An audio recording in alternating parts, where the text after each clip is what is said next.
Cette saison, nous avons décidé de poser nos caméras dans la charmante et coquette commune de Neupré. Elle se trouve en province de Liège. Saviez-vous que Neupré est né en 1977, fruit de la fusion entre 4 communes: Neuville-en-Condroux, Roterimière, Plaine-Vaux et Haut.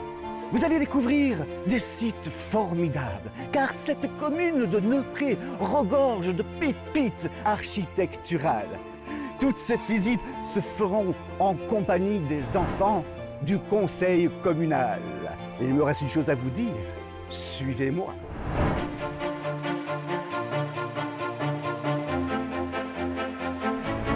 Nous voici devant l'incroyable château de Strivet, qui date du XVIIIe siècle. Au départ, c'était une cense, c'est-à-dire une ferme en carré. Le premier propriétaire connu dans les archives est Jean Dieudonné de Potestat, major de cavalerie au service du prince-évêque de l'époque. En mars 1740, la propriété est vendue et c'est la première fois qu'un document mentionne les mots château et chapelle. Et oui, une chapelle. Elle fut construite vers 1830, jouxtant le château. Les propriétaires avaient certainement des choses à se faire pardonner par le bon Dieu. Venez voir ce qu'il y a à l'intérieur de la chapelle, monsieur Bernatchez. Bonne idée, je te suis.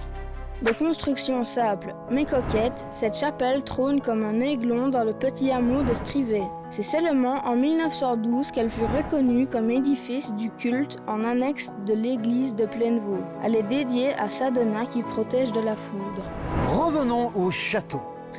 Début du XXe siècle, l'architecte liégeois Paul Jaspard a fait un travail de réaménagement et de restauration. Effectivement, en plus de ça, Paul Jaspard double la taille du logis en 1906.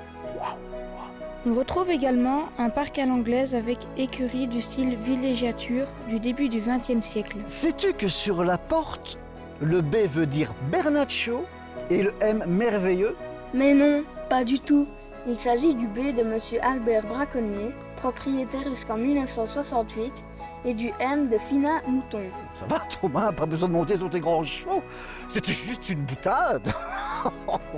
Eh bien, ce château regorge d'histoires et de surprises. Il me reste à remercier Thomas et Antoine du Conseil communal des enfants de Neupré pour leur fantastique recherche. Je vous donne rendez-vous très bientôt pour un prochain épisode de Secrets de patrimoine.